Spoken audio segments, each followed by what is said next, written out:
मंगल भवन अमंगल हारी, द्रबहु सुदशरथ अजिर बिहारी।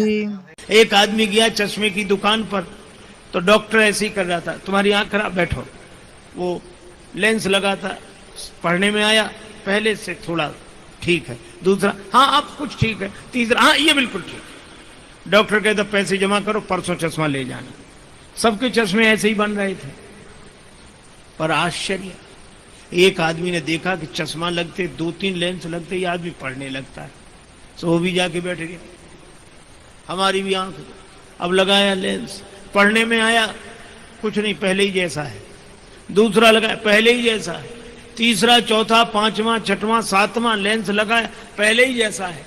तो चश्मे वाला हैरान होकर पूछने लगा कि पढ़े भी हो? पढ़े भी हो? तो कहने लगा कि पढ़े होते तो चश्मे की दुकान पे ही काहे को आते? हमने तो सुना कि चश्मे से पढ़ते हैं लोग। तब उसने कहा कि चश्मे से तो पढ़ते हैं, पर चश्मे से ही नहीं पढ़ते। पढ़ाई भीतर होनी चाहिए, तब चश्मे से बाहर दिखाई देती है।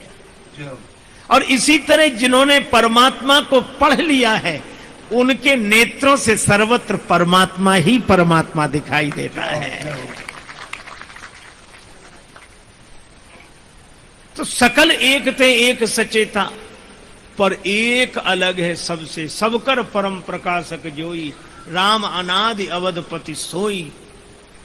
एक आदमी मरने लगा, मरते मरते उसने एक वसीयत लिखी कि मेरी संपत्ति का बंटवारा इस तरह हो, आधी संपत्ति बड़े बेटे को, चौथा हिस्सा छोटी बेटी को, छोटे बेटे को 5वां हिस्सा बेटी को। मर गया। कुछ दिन बाद लोग बैठे, वसीयत निकाली गई, तो कहा छोड़ क्या गया है जिस पे बंटवारा करें? कहा वसीयत के संपत्ति के नाम पर छोड़ गया था 19 ऊंट, अब बांटो। 19 ऊंटों को, आधी संपत्ति बड़े बेटे को और चौथा हिस्सा छोटे बेटे को, 5वां हिस्सा बेटी को। पंच बोले एक काम करो, ऊंटों को बेचकर रुपया बांट दो। पर घर वाले बोले नहीं, जो लिखा है वही, जो लिखा है वही होना चाहिए। पंच बोले ये तो हम कर ही नहीं सकते, क्या करें? तब तक एक ऊंट वाला अपने ऊंट पर बैठकर आया। उसने 19 ऊंट खड़े देखे, अपना ऊंट भी रोक दिया कि इतने ऊंट क्यों खड़े हैं? लोगों ने बताया कि मरने वाला मर गया, हमारे लिए मुसीबत कर गया, ये 19 का बंटवारा कैसे हो? आने वाले ने कहा मरने वाला हमारा मित्र था, मैं अपना ऊंट दान दे रहा हूं, अब बंटवारा कर दो। अब आप भी बंटवारा करना। ऊंट हो गए 20, बांटो भाई। पंच बोले अभी बांट देते हैं। आधा हिस्सा बड़े बेटे को, तो 20 के आधे 10 दिए गए बड़े बेटे को, और चौथा हिस्सा छोटे बेटे को, तो 20 का चौथा हिस्सा 5 दिए गए छोटे बेटे को, 10 5 15। अब 5वां हिस्सा बेटी को, 20 का 5वां हिस्सा 4 ऊंट दिए बेटी को, 10 5 15 4 19। 20 में ऊंट वाला बोला हमारा हमको दे दो, तुम्हारा बंटवारा नहीं हो रहा था सो हो गया। अब आप देखो 20वां बटा नहीं, पर 20वें के बिना कुछ बटा भी नहीं। 20वें के बिना बंटवारा हो नहीं सकता, लेकिन जिसके बिना बंटवारा नहीं हो सकता वो फिर भी नहीं बंटता है। जथा अनेकन वेश धरि नृत्य करे नट कोय, और जोई सोई भाव दिखावई आपन होय न सोय। तुलसीदास यह चिद विलास जग बूझत बूझत बूझे, ये चैतन्य का विलास है। सबकर परम प्रकाशक जोई, राम अनादि अवधपति सोई। जिसका बंटवारा होता नहीं हो। पूर्ण मदह पूर्ण। जून का महीना, दोपहरी का समय, एक राहगीर प्यासा किसी कस्बा नुमा गांव से निकला। न कोई पौशाला, न नल, न कुआं। प्यास जोर की लग रही थी। तब तक एक मकान का दरवाजा खुला था। एक सज्जन बैठे थे, सुराही रखी थी, सुराही के ऊपर गिलास। उसको लगा यहाँ पानी मिल जाएगा, चला गया। बोला बाबूजी बाबूजी बड़े जोर की प्यास लगी है, पानी मिल जाएगा। उस आदमी ने अभिमान के बोझ से झुकी हुई गर्दन ऊपर उठाई। क्या क्या पानी मिल जाएगा। तुम्हें हम पानी पिलाने वाले लगते हैं? हमारे पास तुम जैसों को पानी पिलाने के अलावा कोई काम नहीं है। यहाँ कोई नल है, पौसाला है, कुआं, चले आए पानी पिला दो, पानी पिला दो।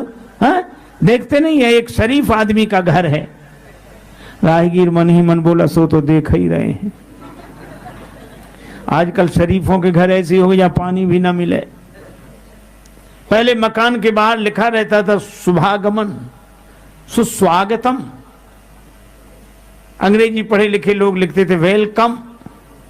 अब ये सब नहीं लिखा मिलेगा। अब लिखा मिलेगा बिना इजाजत अंदर आना मना है।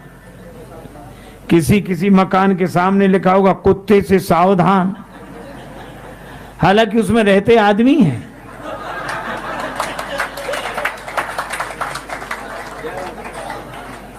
रहते आदमी, कुत्तों से सावधान किया जाता है। हमने एक सज्जन से कहा कुत्ता काहे को पालते हो? तो वो कहने लगा कि महाराज जमाना बड़ा खराब है, बड़ा डर है। डर है? हाँ। उस दिन मैंने सोचा कि आज आदमी आदमी से डर रहा है। आज आदमी आदमी से डर रहा है और आदमी से आदमी की रक्षा कुत्ता कर रहा है, और हम अपने को आदमी कहते हैं।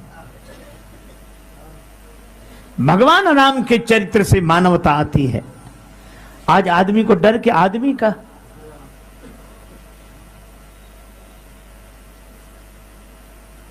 अच्छा बोलो, कुत्ता चोरी करने नहीं आता, चोर को पकड़वाने में मदद करता है। ये सब आदमी ही करते हैं, तो कहां मानवता है? उस राहगीर ने कहा कि गलती से आ गए, पानी तो पिला दो। तो उन्होंने अपने नौकरों को आवाज लगाई। मजे की बात, कोई नौकर मौजूद नहीं था। तो एक उन्होंने कहा राहगीर से कि बैठ जाओ, किसी आदमी को आ जाने दो, पानी पिलवाए देता हूं। बड़ी देर तक कोई नौकर नहीं आया। तो उसने कहा कि बाबूजी अब तो प्यास के मारे प्राण जा रहे हैं। कह दिया ना किसी आदमी को आ जाने दो, पानी पिलवाए देता हूं। वो आदमी हाथ जोड़ के बोला राहगीर के बाबूजी थोड़ी देर के लिए तुम ही आदमी बन जाओ तो कुछ हर्ज है? क्या करेगा प्यार वो भगवान से, क्या करेगा प्यार वो ईमान से। जन्म लेकर गोद में इंसान की कर न पाया प्यार जो इंसान से। एक आदमी रेलगाड़ी में बैठा तो अपने साथ जो उसकी गठरी थी, पोटरी, वो सिर पर रख ली। किसी ने कहा कि भले आदमी रेलगाड़ी में बैठे हो, गठरी सिर पे काहे को रखे हो? कहने लगा पूरा वजन रेलगाड़ी पर नहीं, कुछ तो अपने सिर पे भी होना चाहिए। अब इससे ये पूछो, गठरी सिर पे रख ली तो क्या रेलगाड़ी पे नहीं है? उसने सिरदर्द पैदा कर लिया।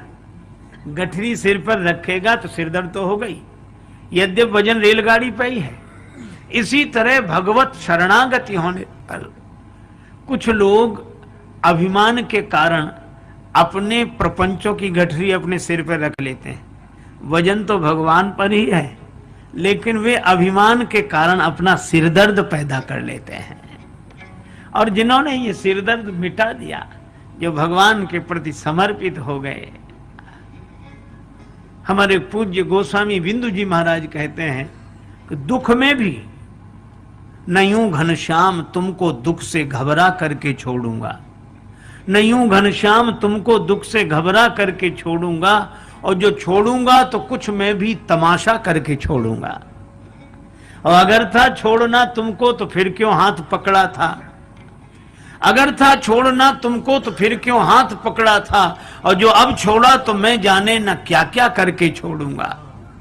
और मेरी रुसवाइयां देखो मजे से शौक से देखो, रुसवाई बदनामी, मेरी रुसवाइयां देखो मजे से शौक से देखो, तुम्हें भी मैं सरे बाजार रुसवा करके छोड़ूंगा। और तुम्हें नाज की बेदर्द रहता है तुम्हारा दिल, मैं उस बेदर्द दिल में दर्द पैदा करके छोड़ूंगा। मैं उस बेदर्द दिल में दर्द पैदा करके छोड़ूंगा। और निकाला तुमने अपने दिल के जिस घर से, उसी घर पर अगर दृगबिंदु जिंदा है तो कब्जा करके छोड़ूंगा। पत्थर बरसात में भी हिलता डुलता नहीं, गर्मी में भी हिलता डुलता नहीं। पड़ा है, अहिल्या जी तो पड़ी हैं। प्रतीक्षा, यदि नाथ का नाम दया निधि है तो दया भी करेंगे कभी न कभी। अघहारी हरि दुखिया जन के दुख क्लेश हरेंगे कभी न कभी।